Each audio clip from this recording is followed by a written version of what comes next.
It was the late 60s when I first saw them. Absolutely amazing.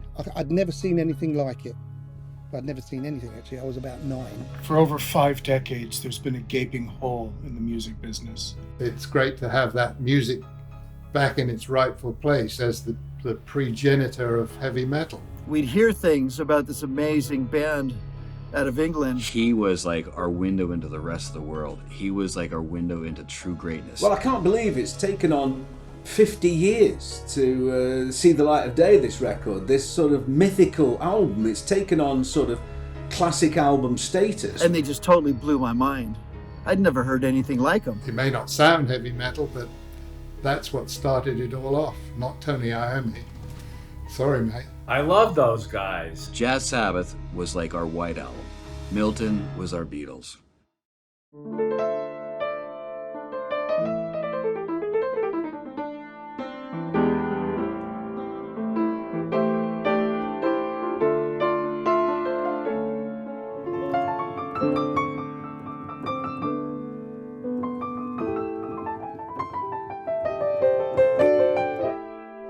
On Friday the 13th, February 1970, a band released their debut album, which was to become one of the most influential albums of all time, encapsulating and inventing a sound that people now know and call heavy metal.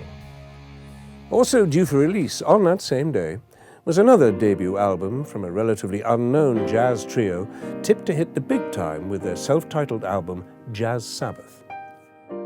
Tragically, on Thursday, the 12th of February 1970, pianist, composer, and founding member Milton Keynes was hospitalized after a massive heart attack. And with the fate of his health looking uncertain, the record label pulled the release with immediate effect. Later that year, a fire gutted the record company offices and the master recording tapes were assumed to have perished in that same fire. In early 2019, the tapes previously thought to be destroyed resurfaced and found their way back to their rightful owner.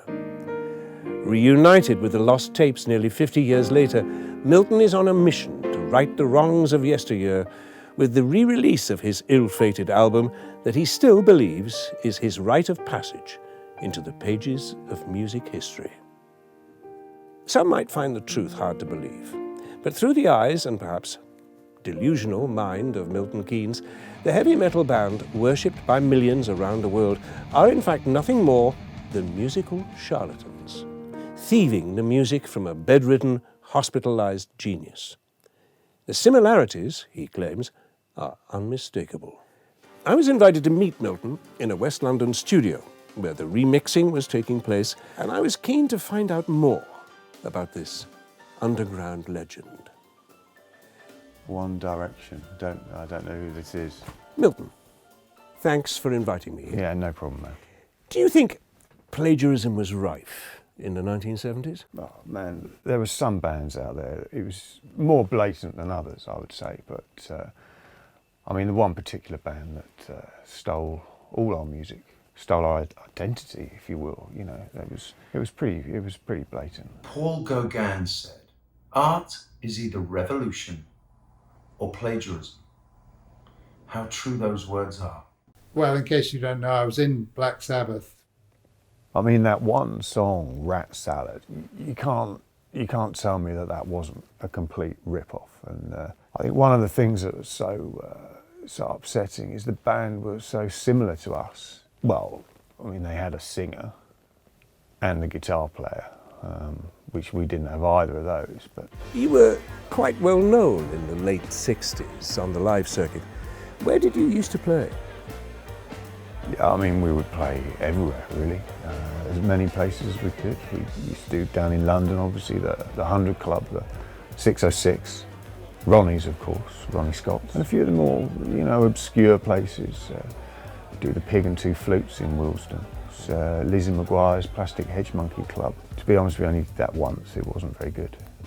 We used to play the club in the back room of a florist. That was a good club there called Heavy Petal, where Matt Glover from Blueprint Management first saw us. I don't remember managing them.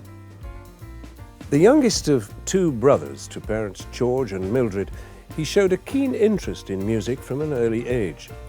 I wanted to find out more about his relationship with his parents and brother, to try and understand what drives him musically and emotionally. You have an elder brother, is that right? That's right, yeah, I do. David, yeah. Was David musical? No. He was a bit of a loser, really, a bit of a waster. He kind of bummed around from job to job. He was a pilot for a while for British Airways. He was captain, really. Did that for 4 or 5 years. Then he retrained as a neurosurgeon and went to work at Great Ormond Street Hospital in London, looking after the kids there. He said it wasn't challenging enough, so he moved out to Swaziland and looked after orphans, donated his salary to UNICEF. And I like to think we're quite similar in a way. We do a lot of work for charity, and I mean I get all my clothes and stuff from Oxfam, which I think counts for something. I never liked his music. It was just noise. He was a really annoying child, and even worse when he got older. Not David. David was a great pianist.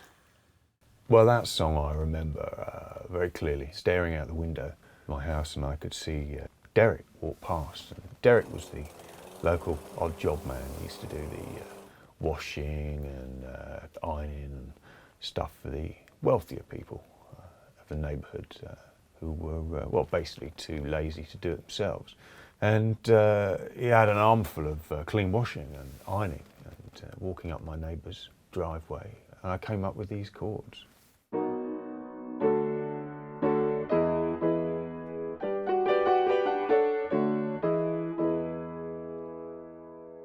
And so that was it. That was Derek the Ironing Man.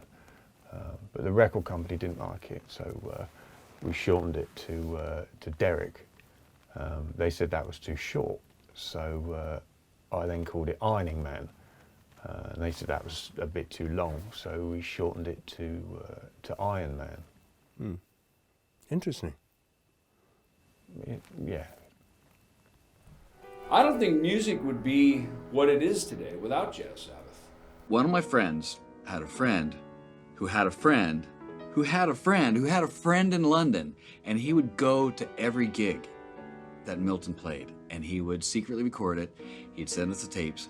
We'd get together in a room and we'd just listen and listen and listen, memorizing every line, every passage, document what the differences were from this show to that show. I mean, we literally memorize it, because even the mistakes that he made were far better than any of us ever could have hoped to have dreamed for. We tried to sign them, but they just weren't interested. So we signed Black Sabbath instead. Was it the theft of your music, or the fact that they went on to become one of the most successful bands of all time, that upset you most? I mean, I think a tip of the hat to your jazz roots is all it would really take. You know, they didn't acknowledge us. They didn't accept any responsibility for stealing our songs. And I think, you know, it's not about the money. Well, obviously it is about the money as well. It's about the music and the money, because we're all skint. So I heard rumours that there was an album, but nobody knew for sure. I think everybody thought, and probably a few people hoped, that they were all dead. I think they were dead before that all surfaced, so... Is Milton still alive? Were there any other recordings made back in the late 60s or the early 70s? Well, yeah, we were recording a second album at the same time down at Morgan Studios in London. We wanted to try and make it a bit different, so we actually called up some famous people. I've always been into jazz, and when I was younger, Jazz Sabbath were one of the first bands I ever saw. My grandparents said it was the best live band they've ever seen. When I was younger, I would hear all these bootleg recordings of Milton playing in the London jazz clubs. It really got me into jazz, mainly because I thought, I can do better than this shit. The only one that said yes was Rick Wakeman from the band The Strawbs. He was quite cheap as well, which was handy. He only wanted 4 cans of Stella and a box of Havana cigars. And it was good to get someone that had like a name in the jazz world. I never really got into jazz, as I always preferred music that had a melody. I mean, granted, it wasn't a very good name in the jazz world, but it was a name, and so we went with it. I don't actually remember doing that session. I tried to put on some catering. I wanted to make him as comfortable as possible when he came in, so I prepared some salads for him, a garden salad, Caesar salad, and a Waldorf salad, if I remember. And what I didn't realise is that he wasn't a vegetarian. I assumed he was. He was so painfully thin, I just assumed he was a vegetarian. And he came into the studio, he grabbed the Stellas, he drank the Stellas, looked at the food, and he said, well, where's the rest of the food? And I said, Rick, this is all the salad. And he looked at it and looked at me and said, salad? Bloody salad?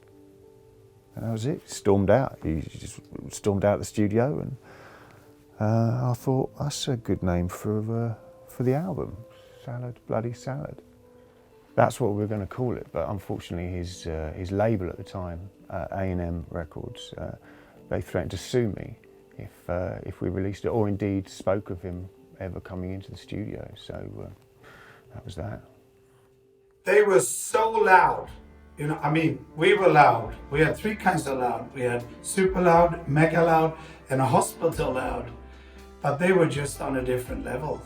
You know, without Milton Keynes, there might not be a piano. I thought he died. I hadn't heard a thing from him not since the 60s. Man, it was a miserable time. When I got the call from Milton, I don't know how many years later, I just couldn't believe it. I was so happy. I almost fell over. I mean, there's people ringing me now. They want me to mix for them. I'm not doing that. I'm focusing on this, what is special. And that's all I'm going to do. I mean, listen to that bass drum. That's it. It's got everything. It's got character. That song was originally called Changer, and it was written for 6 accordions. But the record company, they said, it sounds too foreign. So I played it on the piano, and it sounded a bit more English, which they preferred. So I changed the title then to what it is now, which is Changes. Scales, bollocks. It wasn't iconic, so he played everything in C. It's just we knocked it all out of tune, and everyone thought it was fantastic. Well, in case you don't know, I was in Black Sabbath for a couple of periods, the late 80s, mid 90s, and... I mean, when I lost my wife, everything changed for me. My whole world collapsed. Music, life itself changed. When did your wife pass away? Oh no, she's not dead. No, she buggered off with a Pilates instructor. One of the friends of a friend would send us like this British magazine, maybe it was New Music Express or something like that. And that was our biggest insight into what was going on in the life of Milton Keynes. And it wasn't in every issue, but even if it was a little blurb at the bottom, we would just flip and flip till we found that blurb, and we just read it over and over again. So it must have been pretty frustrating for Milton to realise that he could have been one of the founders of metal music today. Well, I was never really a fan of jazz music. I mean, like most people, I sort of thought jazz was a kind of unfortunate mistake. Well, in case you don't know, I was in Black Sabbath. Another really annoying thing is, of course, they stole all our tracks from the first album and stretched them over 4 albums. So their first 4 albums had what we had on 1 album. Potentially they made 4 times as much money as we could have made, which is a bit annoying. Perhaps he's a genius, whose musical fingerprint on the fabric of history itself has been wiped off before it had begun. Or maybe a fraud who's blatant enough to challenge the very entertainment industry that he claims robbed him of his stardom. Up to you to decide.